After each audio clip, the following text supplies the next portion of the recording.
So I'm in the process of replacing an intermittent problematic mode door actuator, and how you can figure out which one is which. For mine, it would only pump a little bit of air out of these vents, but it would pump the rest of it down at the floor. But this is the easiest way to do this, so I'm going to actuate between this one and this one. And you guys are going to watch that little lever down there.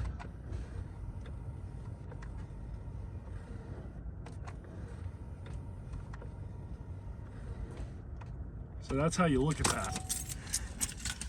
All right, so I'm gonna do a few things off camera, but I'll iterate to you guys what I'm doing as I do them. This is a very cramped area, but the mode actuator, if I can get the camera back here, it's back up here.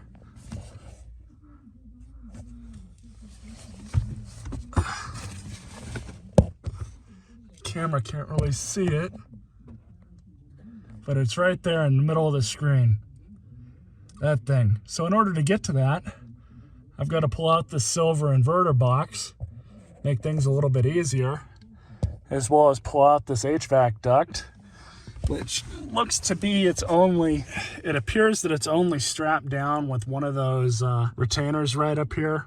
So like I said, it's kind of difficult to get a camera in here. But I'm gonna pull that duct out and then try and pull that inverter out. And if your vehicle is equipped with the inverter, you'll know it because it's gonna have a normal power outlet right there. All right, so the only thing thankfully holding this in place is this single 10mm nut. Just pull that off. Kind of move this out of the way. Thankfully they got enough slack on here and they had that much foresight to do that. But I'm going to find the best spot for that and then get the proper tools for the actuator and we'll pull it out. So I got these two T15 screws out. There's just two. And then there is a better angle for you guys. So just pull back,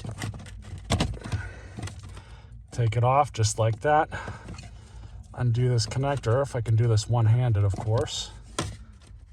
So I just used the tip of a screwdriver with my other hand pulled on this, pressed in that little tab, pulled it out. Sorry about the wind if that's an issue, but now we're just going to make sure that we have the correct part. So you'll notice this thing's got only one way that it can go in to this right here. And again, I humbly apologize for this camera work. Now, how I've had to do these before sometimes is kind of turn it on, wait for the key to move, and then stick it in there. So that's what I'm going to try and do now. Let's let that set for a minute. So I'm going to actuate the controls.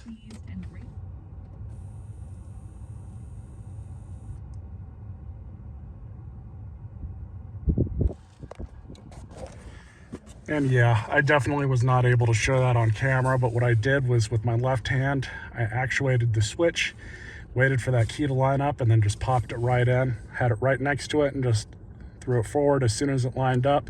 So there it is. Now I'm just gonna put those two screws back in, and then we'll try it out.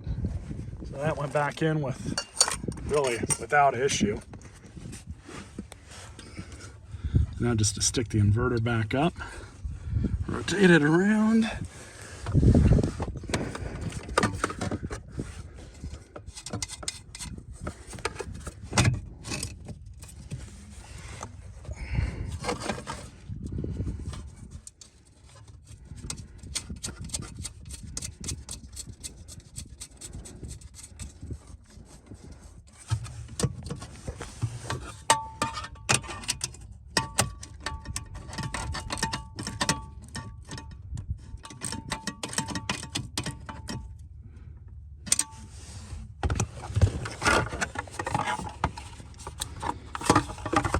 And this thing just slides back on.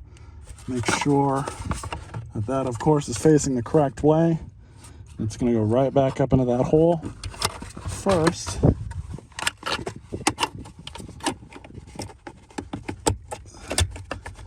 install it, and I can feel it went into that little divot right here.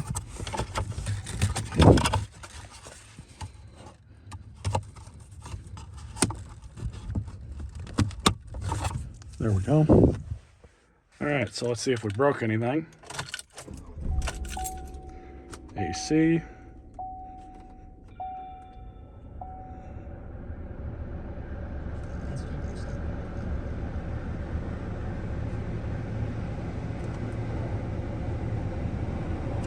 Beautiful. It actually goes a little bit quicker.